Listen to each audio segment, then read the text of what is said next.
So,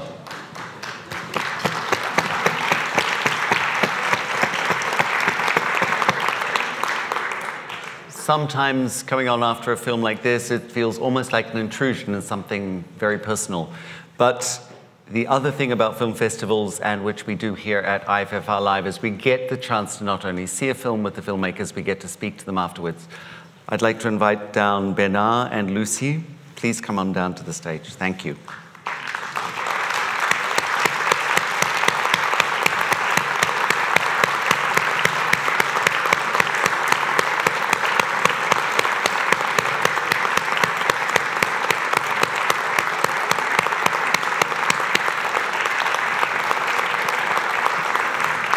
Congratulations. Thank you. Congratulations.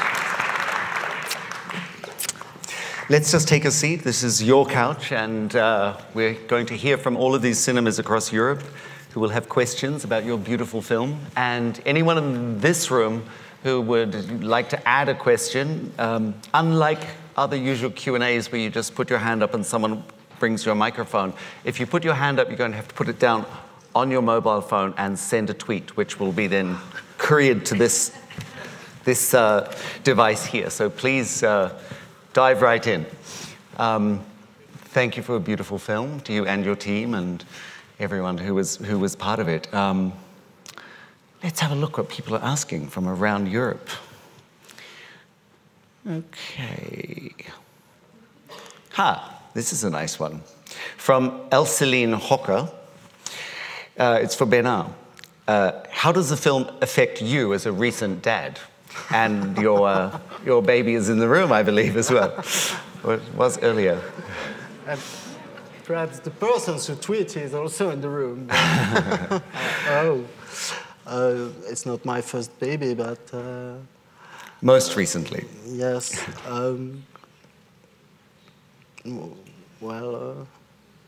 I guess let me rephrase it a little bit. Yes. Fatherhood is, one relationship to having a child, and this is really a movie about motherhood.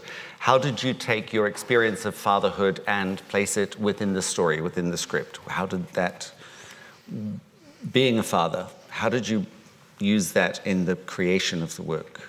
I don't know. I really don't know. No.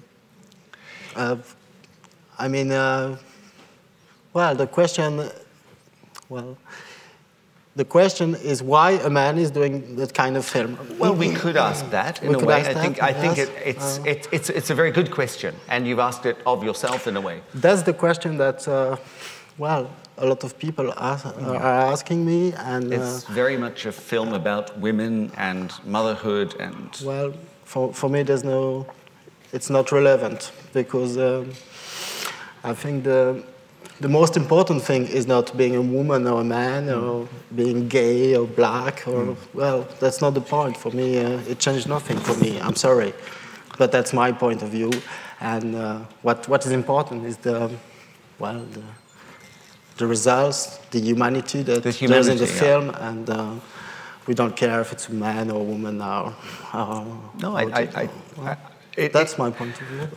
I think as an artist, that's part of what you do, is place yourself in the skin or the concerns of another person, regardless of gender, is what I think you're saying. It's the artist's job. Yes, yeah. I think so. Lucy, there was a question for you here. What was it like to play in such, this is from Emil Haring, what was it like to play in such an emotional film, and what was the most difficult part to do? Was there a most difficult part, or were there? It's a marvelous performance, amazing, and that final scene we just saw was just breathtaking. But what did you? Actually, this scene we shoot it in the middle of the shooting, and I was really scared of that because I thought I cannot play this. It's too early. I haven't been through all she's been through. So. But it's one of the only scenes I haven't rehearsed. So I was kind of scared, but it was like it was protected. And actually, I had this day I had to put the fake belly, and it took maybe 4 hours of makeup.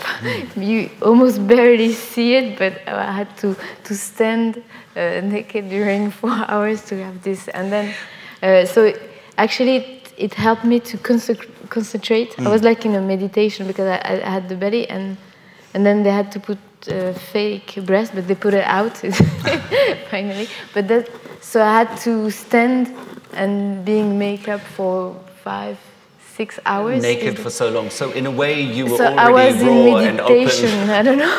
It was a labor. Yeah. And when we shoot, actually, the first shot.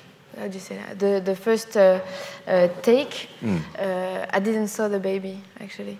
I went in the bed, and they bring the baby, and then they say action, and I heard the baby for the first time. So there was nothing to play, actually, because the baby was just here. I just had to be there for the baby, and I was lost. Like, So so what you just, so the sound that we hear when, is you use the sound to cue Lucy's performance. Is that what I understand? No, The sound of the baby just... No, there's absolutely no editing. It's the real baby who was a sort of an actor. It was a sort of moment of grace. Yeah, because he was crying, and then in my arms suddenly he stopped crying. I was like, wow. And when she go to the shore, he starts again, but we do nothing. It was a sort of just let it go. A magical moment. Wow. So was it just one take? Just one take. Fantastic, fantastic. There's a question here for Bernard. It's from Bas. Did you intend to comment directly on the class difference between the two protagonists, or was that, built into... Did you want to talk about class as well as motherhood and parenting and surrogacy? The social class. Yes. Yes, but, well, when we spoke about surrogacy, we never see rich woman who carries a baby for another rich, for a poor woman. We never see that. Right. It's always in the other way. Right. So that's quite important. And even sometimes you can make the reproach of that. I assume that, and because it's what happens in the real life. And then I suppose everybody's here has an opinion about surrogacy, but I think we can discuss about ethics, surrogacy, things like that. But I think if we condemn surrogacy, which we first have to condemn misery, in fact, because this character has no hope, just like other young people in Europe. And so when there's no work, when there's no more capital for trying to create our own job, when there's no more investment, when the only horizon is paying the debt, well, the only solutions that we still have is to sell our blood, sell our kidney, or become a surrogate mother. So if we condemn surrogacy, we really have first to condemn misery, in fact. No, absolutely, and it certainly doesn't feel like a condemnation or just an exploration of how complex, the human condition of two people can be, very beautifully explored. This is a question in relation to surrogacy. Evelyn asks, did anyone in the film crew or I'd extend the question to that have an experience with surrogacy? In the crew? In the crew, or that you knew of perhaps in your, in your circle of friends and your... No. No, but I receive indirect testimony, and I read all that I can read about that. But I think there's not a lot of surrogacy in Europe. It's mainly in England, in very strict conditions. So right. And there the tends other to part be of literature is more or less, surrogacy in the developing world as well. And yeah. And what I would like to say also is that it's not only, because that's what is so complex, it's not only a question of money also. It's also a question, that's what I read in the testimony, it's also a question of people who want to create a relationship. because sometimes it's women that are alone and mainly, and but money is not enough. They want to create something with another human being, so it's that's why the thing is so complex. So many layers to it, so many complexities. Yeah. And I would like to say that it's not the film is not militant. No. You know, I'm not. It's not interested of having a strong point of view in favor or against. I think that's the viewer who has to decide what he's doing. But as a filmmaker, I think my duty and my job is trying to understand what happens and not to judging. These two particular people. Yes. Without it being an issue. So it doesn't at all, to me, feel like a movie that has an issue or an agenda to address. It's just... And if you understand, you are not forced to judge, in fact. It's another job. Well, present it with all the ambiguities and allow us to make up our minds, which I think is... Yes, or to understand something. Yes. I think they are quite grey. I mean, not black and white characters. I mean, they could be as noble as ignoble, you know? And that's what I like, having grey characters in a grey zone where each other can become a good person or a monster, you know. No, and, absolutely, and I think that's where I love that to put my characters in that complexity. Well, you certainly put them in a lot of complexity. There's a question here for Lucy from Mos. What did you learn in the process of shooting this film? What was the most valuable lesson for you personally? I think each time we take on an artistic pursuit, we learn something. So was there something you could specify or pinpoint? There's so many stuff I've learned. Okay, great. But this we thing have was, time, don't worry. What was really strange for me that I'm not a mother, and before we shoot, I followed some pregnant woman. I went to a hospital to get the information class for a pregnant woman, and to have this belly all the time on me. It was, at some point, it became really strange because I've never thought so much about pregnancy in my life. And she was working so much. She goes to the supermarket with the fake belly. She does a market. But it was kind of sometimes fun. I tried to sleep with it, but then in night I would put it away. I need my sleep, yeah. I was trying stuff. I think you even go once to the swimming pool with the belly. No, I remember. Not true. So that was, yeah.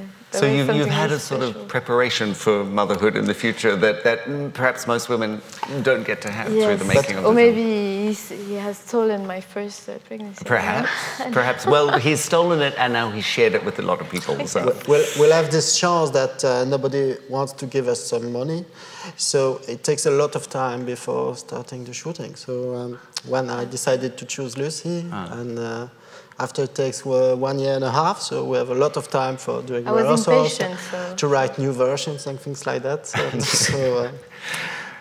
So, and you had the longest pregnancy. You had a 1.5 year long pregnancy rather than the usual 9 months.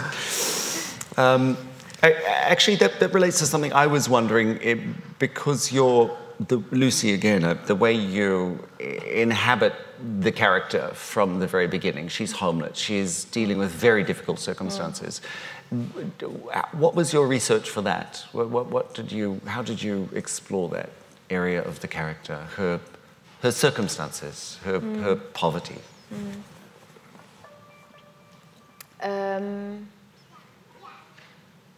Just by, I don't know. I didn't much explore it. I just had those scenes, and I had to have my home on my back, and just to, because right from the beginning of the film, she knows what she wants, and it was just being clear. She's gonna do that, so she's going away from an apartment where she was staying. There's a man there. She goes away. She starts to making her plan. So it was more like, now she took the decision, and she, step by step, And she'll act. I'm going to go there. Yeah. Yeah. She's going to, I will change my circumstances. And she's an homeless with a smartphone, you know. Yeah. She's an homeless that is working, just like a lot of people, unfortunately. And it's not, well, the cliche that exists of people who are sleeping in the streets, but there she still has her dignity. In fact, she's not. She didn't fall into the. She has dignity. The terrible she has, poverty, but you know, a game plan and ambition. And it's not judging people who are sleeping in the street, but sometimes they lost their dignity. No, I think your gaze on the character is very to rebuild that, but she still have that dignity. In fact, And then things go very fast for her. She took this decision. She subscribed on the website, and the first woman she meets, it's working because she's in front of this woman. I think she admires, or she's impressed, and she gets pregnant. Maybe if the first woman wasn't okay, maybe she would have changed plan. I don't know. Things go very fast for her. She don't know really where she goes. Yeah. We just had a tweet from Wrocław saying, "We have questions coming. We're very impressed. We just need to chill a little." So they're affected in Wrocław. This is a question for Bernard. How did you decide, it's more of a practical question, how did you decide what would have to be French or English in the dialogue? What was the reasoning behind how much was in English, how much was in French?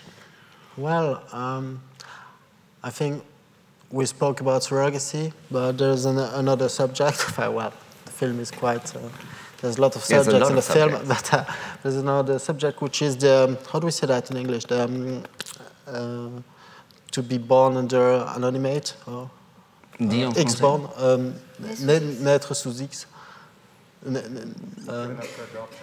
Given up for adoption. Given up, okay, abandoned. Given up for an adoption, which is what happens to Melody. Yeah. And that is a specialty of France, because it's the only country in the world that accepts that. In all the countries in the world, you have to put your name. In France, you are not forced to. You can. And in England, it's one of the countries in Europe that accepts surrogacy. I think it was funny to put that. Right. So the two societies help define where you would place it. And of course, it's also an European situation, you know, of bad English and bad French, and you know, sometimes when Emily wants to take power, she used the English, and Melody is using the French, and well, we can have a dynamic with that. No, language is a weapon. Yes, and exactly. You deployed it. Yeah. And this was, yes, it was hard work for doing that, and we made a lot of lecture. Sometimes we don't know which kind of line. There's been English and French. I think you did a really marvelous job of that movement between the two languages. Often in bilingual films, there's something a little forced about it, but because you had this idea of when the language would shift, when it was about the power shift, it feels very organic and natural, so it was beautifully handled. There's a question for both of you, I guess, from Kino Nove Horizonti. Melody, is it more about loneliness or about being a mother, or about searching for someone just to be with? It's both, but it's true that I think Melody goes through, take the decision of being a surrogate mother, also because she didn't have a mother, and maybe maybe it's subconscious, but she wants to understand something. Is it possible to separate the pregnancy from the child and to abandon someone? Right. I think there's lots of stuff that are mixed in her. She's very complex. Yes, yeah. And in her life, she seems to be lonely. She's not able to create link. So maybe it's a way of creating a link with someone. A strange way, but yeah. And also in classic dramaturgical terms, how stories are driven, it's the great difference between the want of the character and the need of the character. She has this goal. I want to create, get my life back on track. I want to have my hairdressing salon. And as the story unfolds, we come to understand she needs something much more deep and profound, which I think in that last moment we see she's found. So dramaturgically speaking, it's classic and beautifully shaped. Oh, this is a question. It's a good one. I think I'm going to pose it to Bernard, since he's the writer. What would Melody have done with the baby if Emily hadn't died, if Emily had stayed alive?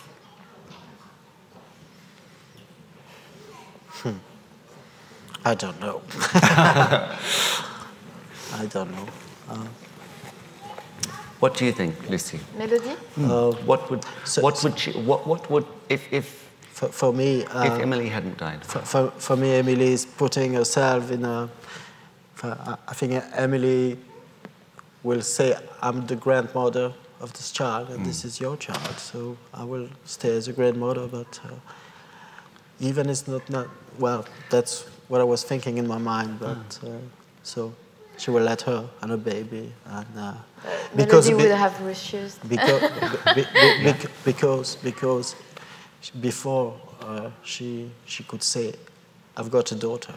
The daughter is you. So this child is not my daughter. It's my granddaughter." It's my granddaughter. I'm glad to hear, because that was what I'd imagined. Yes. Truly, that's what I was like. As you go through, the story unfolds, and you invest yourself as a viewer in it. This was my hypothesis as well. So, yeah, glad. It's lovely to hear. But you're saying she wouldn't have accepted the. No, I don't think so. No, she is complicated. Yeah. This is a question from Kinod Vor. Did you first cast Lucy or Rachel, or was it at the same time, or did you test them together to find the balance? I first cast Lucy. Okay. And I see 20 actresses in Brussels, and well, it was obvious. And then immediately obvious. And then for Rachel, we asked for a casting director in England. That is a very talented woman who's making the casting for the films of Ken Loach, for instance. And she proposed 10 names, and Rachel was my first name. And then we sent the script, and then 10 hours after, 24 hours after, she immediately said, "Yes, I come. Wow. I just arrived." And we were very astonished, because I'm not sure it's I'm sure it's a wonderful role for an actress, but I'm not sure we can arrive directly saying, "Yes, I'm going to do that." I think we have to need perhaps taking time, and so I was quite touched. She was immediately convinced by the script. And then in Montreal, you both won Best Actress, dual award for the two of you. Yes. For me, it was extraordinary, because their performance is so linked and so close, and the relationship was so strong, and both are marvelous. So, yes, the jury of Montreal was nice not to separate them. So. Right, they understood what you'd achieved together. The three of you, as a creative team, were there any specific things you did to create that? That thing that then we've seen and was awarded in Montreal? Are there any, how did you create the relationship with Rachel between the three of you, of course? We rehearsed before. She came 1 week. Rachel is Australian, so our first reading was by Skype. Okay. Yes. So we met on Skype, and then I don't know, maybe I don't know. Afterwards, she came to Belgium, and we had like 5 days a week. We did some lectures, and then we had an whole week of rehearsal just before the shooting. And we rehearsed all the scenes in the chronological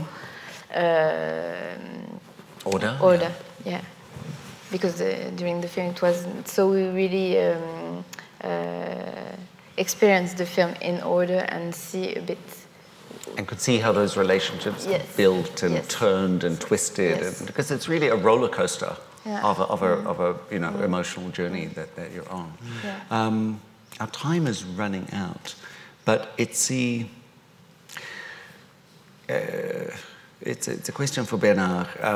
And maybe there's a simple answer, maybe there's a complex answer, which we're going to run out of time. But what was the main inspiration? What was the birth of the idea? What was the thing that you said, out of 10,000 other stories, why this one? Well, I think we always do the same thing, the same film. And my first film was also a sort of thing about fatherhood and about adoption, I think. And I think in surface, it's a story about surrogacy. But I think deeply, I think it's a thing about an adoption and the tension between the blood and the genes. And I think something like that, yes. Well, it's a very powerful inspiration, and it's grown from that seed into the film we saw tonight. Thank you for it. And thank you to our audiences across Europe and our audience here. Another beautiful night with IFFR Live. Thank you. And we have more coming, but thank you so much. Thank you. That